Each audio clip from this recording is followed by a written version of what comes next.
Magandang umaga po, simulan na naman ang panibagong linggo at narito na nga ang lagay ng ating panahon ngayong araw ng Lunes, October 23, 2023. Makikita ho natin sa ating latest satellite images, patuloy pa rin yung epekto ng shear line. Ito ho yung nasa pagitan ng mainit at malamig na hangin kung saan nagkakaroon ng mga kaulapan.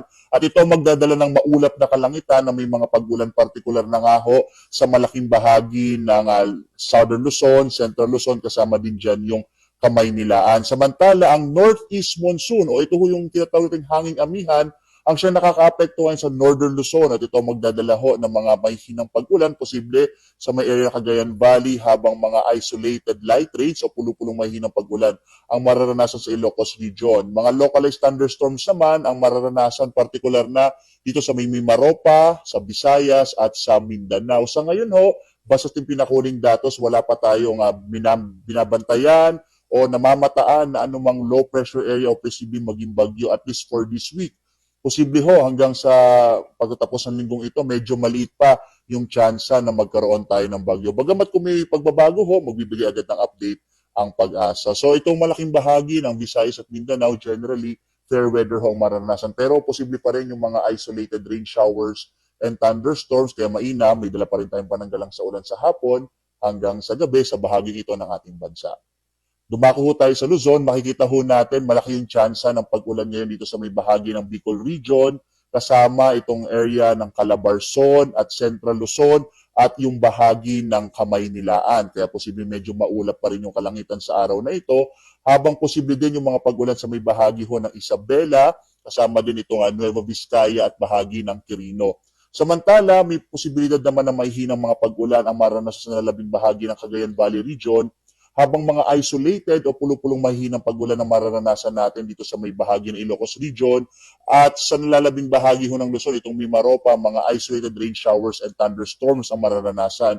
Kung mapapansin ho ninyo, walang masyadong mga pagkilat pagkulog dito sa may bahagi ng Northern Luzon. Yan ho kasi yung katangian ng hanging amihan. Bisa tinatawag ho natin mga stratified, ibig sabihin medyo maninipis ho yung mga kaulapan. So wala ho tayong mga thunderstorms. Yun po yung usual na karakteristik. Lalo na kapag pumasok na tayo sa panahon ng amihan, medyo mababawasan na yung mga pagkidlat pagkulog, lalo na sa hapon hanggang sa gabi. Pero as posible ho, yung mga mahihinang mga pag-ulan, lalo na pagdating ng umaga. Agwat ang temperatura sa Lawag nasa 24 to 32, sa Baguio 16 to 23, Tuguegarao 24 to 30, sa Kamaynilan hanggang 30 degrees Celsius, Tagaytay naman ay 21 to 28 degrees Celsius, habang sa Legazpi ay 24 to 32, sa Kalayaan Islands, nasa 26 to 32 degrees Celsius. Sa Puerto Princesa, 25 to 32 degrees Celsius. Patuloy naman hong mga localized thunderstorms ang mararanasan sa bahagi ng Kabisayaan at ang agwat ang temperatura sa Iloilo ay 27 to 32 degrees Celsius. Sa Cebu ay 25 to 32, habang sa Tacloban 26 to 31 degrees Celsius.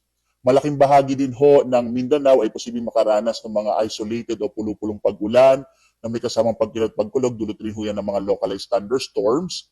Agwat ang temperatura sa Zamboanga 25 to 32 degrees Celsius. Sa Cagayan de Oro naman nasa 24 to 32, habang sa Davao ay hanggang 33 degrees Celsius.